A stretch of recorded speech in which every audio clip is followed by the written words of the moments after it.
Hello guys, so kumusta kayong lahat? So today is January 9, 2024 no. So 2024 na at sana maging masagana tong 2024 no, lalong-lalo na sa ating merong mga printing business. So yung iba siguro merong mga New Year's resolution na magkameron sila ng printing business kaso ang problema nila wala silang masyadong budget. Okay, so marami silang gustong i-offer bukod sa print, xerox, scan pero wala silang masyadong budget. So guys, ito ang ituturo ko sa inyo ngayon. Ang kailangan mo lang dito is syempre yung laptop mo o computer mo. Siyempre, kailangan mo ng printer at kailangan mo lang guys ng photo paper. Tapos guys, marami ka nang pwedeng gawin dito. Kasi guys, ang ituturo ko sa inyo ay kung paano ba guys gumawa ng iba't ibang shape ng acrylic. So para hindi na guys sumaba tong video na to, no? So simulan ka agad natin ang tutorial after ng intro ko na to.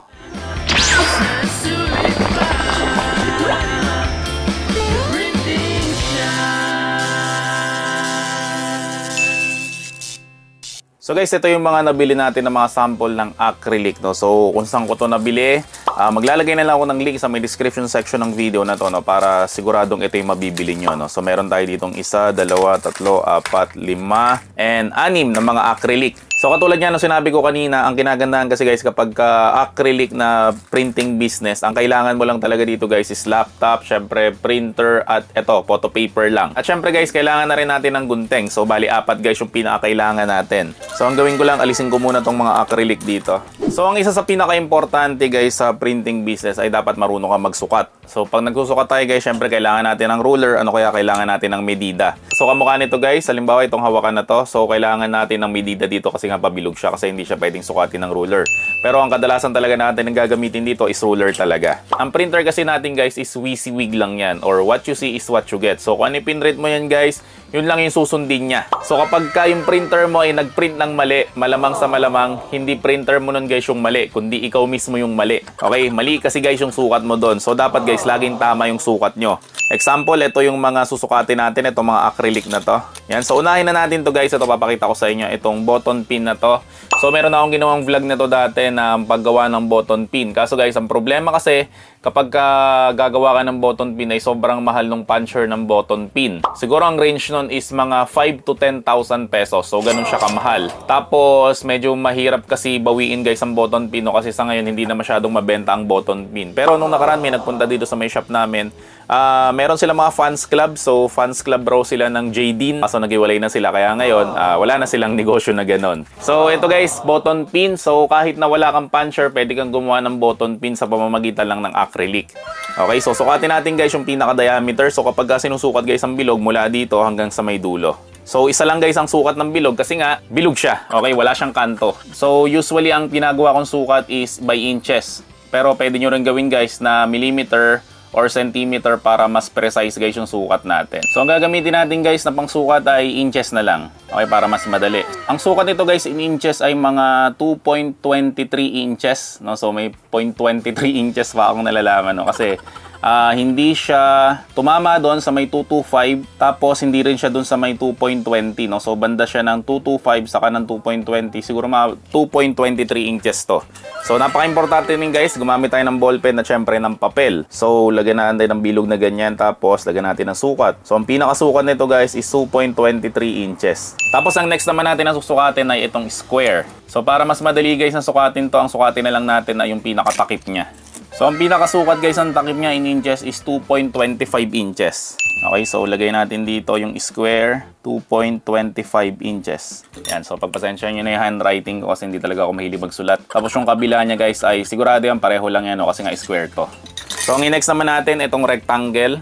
So ito ay parang ref magnet. Okay, kasi nilalagay ito sa may ref. Yan, ito rin guys, ref magnet rin to.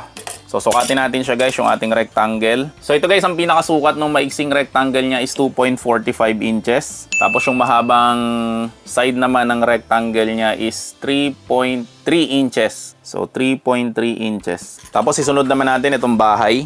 So feeling ko kasukat lang to nung rectangle. So ang sukat nito guys is 2.25 inches by 2.25 inches rin. So magkasing sukat sila guys nung kaninang sinukat natin na square.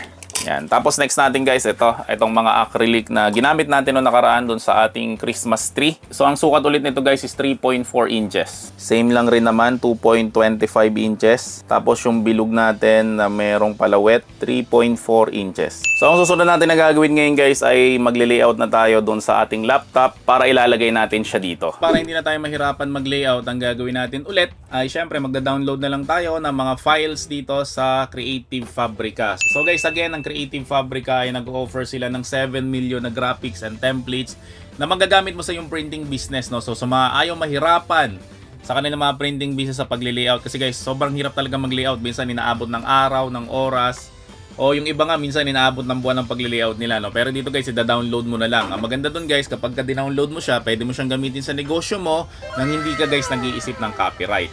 Okay, so sa mga gusto mag-avail guys ng Creative Fabrica subscription for free trial. Okay, meron silang free trial na ino-offer. Maglalagay ako guys ng link sa may description section ng video na to.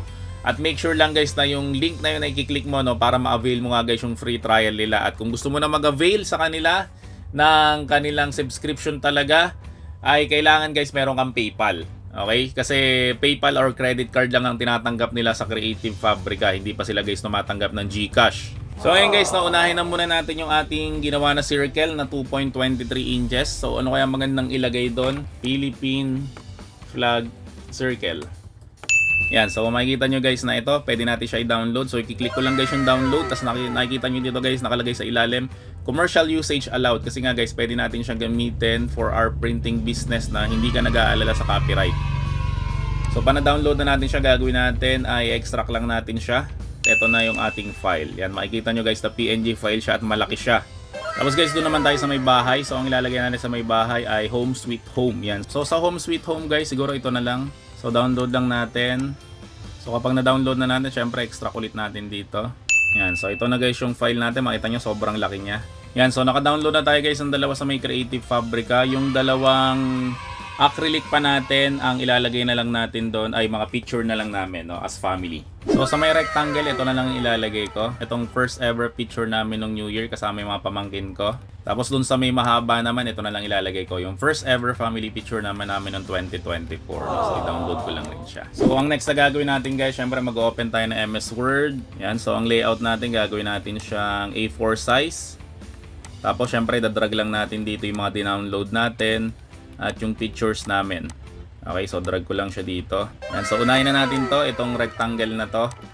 So ang gagawin natin is kakrap ko siya, tapos aspect ratio gagawin natin siyang 1:1. Yan, so kapag ka na 1:1 na natin, press lang natin yung enter. Tapos gagawin natin dito guys ay ilalagay natin yung size natin, no? So double click ko lang siya, tapos meron nakalagay dito na height at yung width. Syempre yung height saka yung width niya ay isa lang. So ang height natin at width is 2.25. Yan, so ganyan siya kalaki. Tapos ito naman, yung rectangle natin, ang width niya in inches is 3.3. Yan, kaso ang problema, yung height niya naman is 2.45, no? So medyo madi-distort siya. So ang gagawin natin, kakrop natin siya. Yan, crop, tapos liliitan lang natin dito. Saka dito. So enter lang natin. So try na natin siya. Ang gawin natin dito is 3.3. So ayusin na lang natin guys, no? So adjust ko pa siya dito ng konti, pati sa akin medyo mapuputol ako, saka yung asawa ko. Yan. So gawin natin ulit is 3.3. Yan, so lumalapit na siya doon sa may 2.45, no? So ang gawin natin, stretch na lang natin. Size, lock, aspect ratio. So ito is 2.45 tapos 3.3. Yan, so hindi naman siya masyadong halata na in-stretch. Tapos ito naman ating Home Sweet Home na ilalagay natin doon sa may parang bahay. So ang size niya rin guys is 2.25. Yan. Kaso ang problema dito ay wala siyang cut marks. So hindi natin alam kung saan natin siya gugupitin. So right click natin, format pictures. Tapos click natin to, itong fill and line. Tapos line natin guys, lagyan natin ng solid line. Tapos gawin natin is yung gray lang para hindi siya masyadong halata. Yan. So makikita nyo na guys, meron na tayong line marks. And lastly naman guys, itong ating Philippine flag. Ang size nito is 2.23 inches. So ganyan guys yung size niya. So ito, nakagawa na tayo ng layout natin, 'di ba? Very simple lang gamit ang Creative Fabrica. So ang next natin na gagawin ngayon ay ipiprint na natin 'to, tapos ikakat na natin. Click na natin itong file, then click natin itong print. Tapos ito gawin natin printer property. Syempre gagawin natin siyang Epson Premium Glossy at ito gagawin natin siyang high. Tapos okay natin, tapos print na natin siya. So sa mga nagtatanong guys, no, kung ano bang klaseng printer ang ginagamit ko sa pag-print ng mga sticker dito sa The Printing Shop. Ang ginagamit ko guys ay itong Epson na L121 printer, tapos meron siyang pigment ink. Kaya guys, pigment ink ang ginagamit natin kasi ito guys yung ink na hindi siya kumukupas. Hindi kamukha guys nung original na ink na nasa loob ng box ng Epson, kumukupas yun. So nakakaya naman guys sa mga customer, no, na nag-offer ka ng printing tapos ilang linggo lang or ilang buwan lang yung lumipas, kumupas na yung print mo. So kung saan nakakabili ito guys, no, hanapin mo lang kami sa FB, The Printing Shop, at sabihin mo lang guys na bibili ka ng printer with pigment ink. So guys, ito na yung na-print natin. So ang ginamit ko dito guys is 120 GSM lang na photo paper, no. So sobrang nipis nun. Kasi guys, ilalagay lang naman natin to sa may loob ng ating acrylic, no. So hindi natin kailangan ng mga makakapal na mga photo paper. So para patunayan sa inyo guys na printer lang ang kailangan natin at laptop, at syempre itong gunting na to, no. So hindi natin siya gagamitan ng any cutter bukod sa may gunting. So gupitin lang natin siya guys. Unahin na natin tong square. So kapag ka nagugupit kayo guys, no, tip lang, wag yung ganito. Wag yung ganon, okay? Pag nagugupit kayo guys, mas maganda isang gupitan lang o isang hagod lang talaga ng gunting. Wag yung parang chinachap-chap mo siya. Okay, yung pagkaganyan mo, dire-diretso mo lang siya. Yan. Para kasi guys, ang itsura niya ay hindi kamukha nito, yan, o parang nilagare. So ang itsura niya guys, no, isang straight cut lang siya. Kaya hanggat maaari guys, no, pag bibili kayo ng gunting, yung malaki, yung pinakamalaking gunting na pwede nyong gamitin guys, yun ang bilhin nyo. So ikat natin siya. Tapos ikat rin natin to. So ito na guys, nakat na natin yung ating square. Then next naman natin yung iba pa. So ganito kami ng family ko eh. Lagi kaming merong first picture every year. So ito na siya, pangalawa. Tapos next naman natin, itong ilalagay natin dun sa may home sweet home na acrylic o yung parang bahay na acrylic. So again guys, no, dinownload ko lang to sa may Creative Fabrica. So sa mga gusto ulit guys mag-avail for free trial, check nyo guys yung link sa may description section ng video na to, no, para hindi na kayo mahirapan. Makikita nyo naman to, ang ganda ng design niya. Hindi man lang ako nahirapan. Kasi guys, kapag dinownload mo to sa Google or any website na hindi mo siya binayaran, ang mangyari doon ay pwede ka makapiright o pwede kang makasuhan nung may-ari nung picture na to. Okay, pero sa Creative Fabrica kasi guys, no, nagbabayad tayo, kaya legit guys na pwede natin siyang i-download doon. And lastly guys, ito yung bilog natin. So ang bilog talaga guys to, medyo mahirap talaga tong ikat. Kung mga bilog yung gagawin nyo, mas maganda guys gumamit kayo ng cameo, no? Kasi kahit gaano ka steady tong kamay nyo, imposible nyo itong makat. Pero acrylic naman yung gagawin natin, so hindi naman siguro ito makahalata. So gupitin lang natin siya, try natin na bilugin. Kasi pag ginamitan natin to ng cameo, sobrang bilis lang nito. Kaya mas maganda guys talaga, mag-invest kayo sa mga machine para hindi kayo mahirapan. At syempre guys, mas importante yung oras, no, kaysa sa pera. Kasi kapag kaya nyong gawin na mas mabilis yung mga trabaho na to, mas maraming customer yung pwede nyong tanggapin, no? Pero ito guys, nagawa natin siyang bilugin sa pamamagitan lang ng gunting. So ang next na gagawin natin, syempre ilalagay na natin to dito sa ating mga acrylic. Unahin na natin to, itong Philippine flag. So gagawin natin, ilalagay lang natin siya dito. At lahat guys ng acrylic, mapapansin nyo dito para siyang mayroong bangas. Yan, no? Hindi yan sira guys, no? Yan yung nagsisilbing lock talaga ng mga acrylic. Okay? So ang gagawin natin, ang una nyong ilalagay ay syempre yung nasa dulo nun. Tapos guys, saka nyo to iipitin. So ito kasi guys yung magsisilbing lock niya o babara siya doon sa may acrylic. Yan. So makita nyo guys, no, nakagawa tayo ng button pin nang hindi tayo gumagamit ng button pin machine. So next naman natin guys, itong bahay. So ilagay lang natin tong home sweet home sa may loob. Okay, so baliktad pala siya. So dapat pala pa ganyan. Tapos ito guys yung nasa likuran kasi. So kapag ginanyan natin siya, yan, ganyan yung magiging itsura niya. So next naman natin guys, itong mahaba. So ang gagawin natin, lalagay natin itong first family picture namin ng 2023. So tingnan nyo to guys, meron rin siyang ganun. Yan, makikita nyo na yan, meron siyang parang may damage, no? So yun yung nagsisilbing lock. Yan. Kung narinig nyo na yun, ibig sabihin nag-lock na yan. So and lastly guys, ito mga rectangular na ref magnet. So ang gawin natin ay ilagay rin natin to sa may loob. Tapos ganun rin siya. Yan. So kung naririnig nyo na, ibig sabihin nagsara na yan. Tapos kapag ka na salpak nyo na guys yung pinakatakip, no, mahirap na yung alisin. And ito naman guys, ang gagamitin kasi natin yan is sticker, no? So nakita nyo na rin naman yan nung ginawa ko nung Christmas. So ganito yung naging itsura niya. Okay, so ito yung front. Siyempre ito naman yung back. So acrylic rin to guys. So meron pa pala dito, hindi ko napansin. Ito meron pa pala tayong isang bilog na ref magnet rin. So ang ginawa ko, yung sinulatan ko kanina ay pinrintan ko siya ng logo ng The Printing Shop. Okay, para mailagay natin doon. Guys, huwag kayong mag-asayang ng papel. Yung mga sobra dito, yan, pwede pa natin yung printan, no? Kamukha nung ginawa ko dito. Sinulatan ko to, so meron pa siya dito. So ginamit ko pa siya. Okay, dapat maging matipid tayo sa ating mga papel. Hangga't maaari, walang masasayang na materials para sigurado guys yung profit natin sa ating printing business. Okay, so gupitin ko lang ulit siya guys ng bilog. So again guys, pag gunting yung ginagamit natin, imposible ito maging perfect circle, pero pwede nang pagtiyagaan yan. Kasi kapag nilagay naman natin to sa acrylic, di na ito mahalata. Yan, so ito guys yung ating logo. So lagay ko siya dito. Tapos ito ulit, meron siyang ganun. Ayun, makikita nyo, para siyang merong basag o bangas. So ganun ulit. Yan, so nailagay na natin. Okay, so kompleto na guys yung ating mga acrylic. So pakita ko muna sa inyo isa-isa. Ito yung mga ref magnet na ginawa natin kasi meron siyang ref magnet dito sa may likod. Tapos ito yung button pin na hindi tayo gumagamit ng button pin machine. So dalawang bilog. Ito yung home sweet home, family picture, at syempre yung isa pa naming family picture. At syempre guys, no, hindi lang dyan natatapos yung mga idea sa acrylic. So marami pa tayong pwedeng gawin sa acrylic. Unang-una guys, syempre yung ginawa natin noong nakaraan, gumawa tayo ng acrylic na keychain. Pwede rin guys mga photo stand, menu stand, acrylic na medal, yung mga ina-award sa mga bata. Yon, mga medal, acrylic na po ngayon. Tapos ang isa pa sa mga idea is yung mga plate number ng mga motor. And guys, at sobrang dami pa ng mga acrylic na products na pwede natin gawin sa printing business natin, no? So mas maganda guys, mag-research lang kayo sa may Shopee ng mga acrylic na ganito.